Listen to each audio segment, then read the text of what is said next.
जो अंबेडकर भवन बनाया है वो 2 एकड़ में बनाया हुआ है। 6.5 फुट की बाबा साहब की स्टैचू लगाई हुई है। गांव भदावड़ में 6 तारीख को रात के 11:30 बजे बाबा साहब की एक स्टैचू लगी हुई थी, प्रतिमा। उसको कुछ जातिवादी व्यक्तियों ने खंडित कर दिया है। तो या तो पुलिस उनको सभी को उठा ले, नहीं तो फिर हम अपने तरीके से हम उसका हिसाब अपने आप करना जानते हैं। और बाबा साहब की उन्होंने बाजू तोड़ी थी। मैं आपके चैनल से बता देना चाहता हूँ, अगर हमारे सामने आ गए ना, हम उनका हाथ काटने की भी हिम्मत रखते हैं। निवेदन करता हूँ कि बाबा साहब की स्टैचू वहाँ जल्दी से जल्दी लगाई जाए, नहीं तो गांव भदावड़ में अनिश्चितकालीन धरने पे हम सब बैठे हुए हैं लोग वहाँ पे।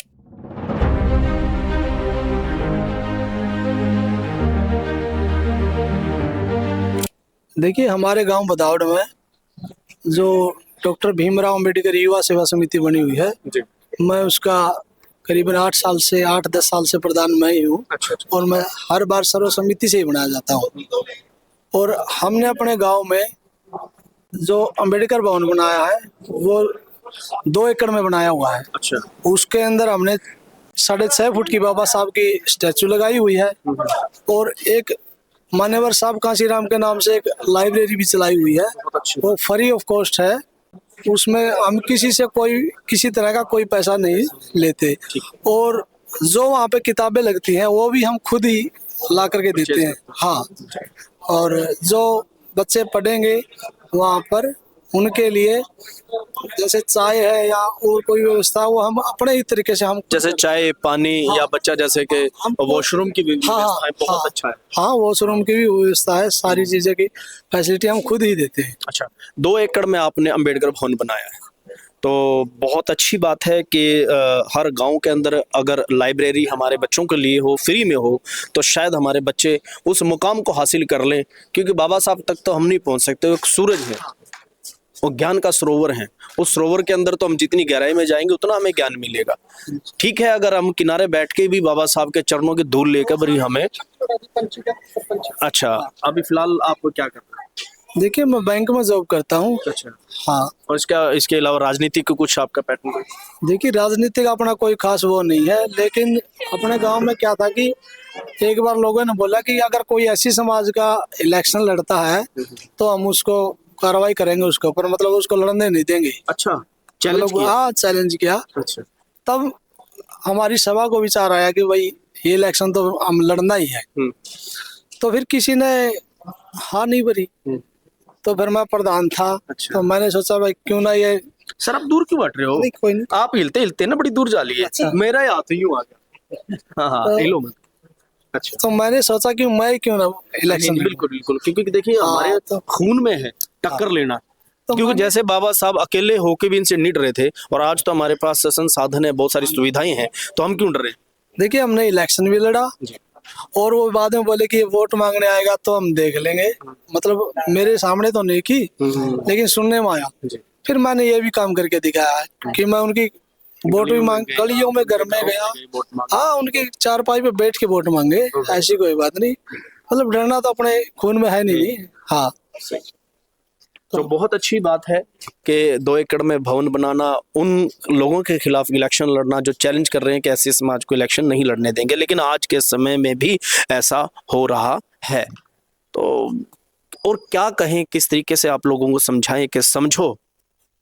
तो बहुत अच्छी बात है कि चैलेंज लेना चाहिए और उस चैलेंज के ऊपर खड़े हो और काम करें, उसके लिए समाज के लिए काम करें, अपने बच्चों के लिए काम करें, और आने वाले जीवन हमारा जो अच्छा होगा उस जीवन के लिए काम करें।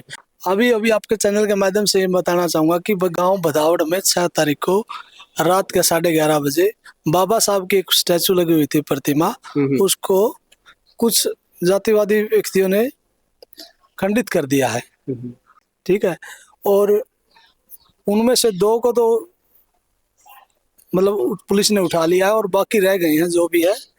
तो या तो पुलिस उनको सभी को उठा ले, नहीं तो फिर हम अपने तरीके से हम उसका हिसाब अपने आप करना जानते हैं। ठीक है सर। और बाबा साहब की उन्होंने बाजू तोड़ी थी। मैं आपके चैनल से बता देना चाहता हूँ, अगर वो अगर हमारे सामने आ गए ना, हम उनका हाथ काटने की भी हिम्मत रखते हैं, अगर सरकार कुछ नहीं करती है तो।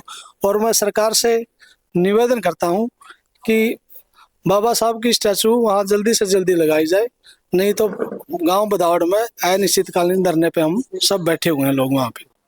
ठीक है सर, धन्यवाद। तो बड़े दुख की बात है, बड़े दुख की बात है कि जिस महान आत्मा ने, महान महापुरुष ने इस देश को संविधान दिया, इस देश को चलने का तरीका दिया, इस देश को सही उन्नति की ओर ले जाने के लिए एक ऐसा महान ग्रंथ दिया, मुझे कहने की जरूरत नहीं है क्योंकि आप सभी जानते हैं संविधान।